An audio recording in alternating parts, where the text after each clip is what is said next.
Ito ang construction materials i-deliver namin sa ginagawang airport sa Musjo. Ito ang mga kasama ko.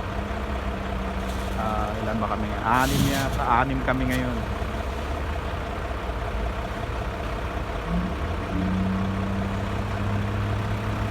Yan kami. Ito ang truck ko.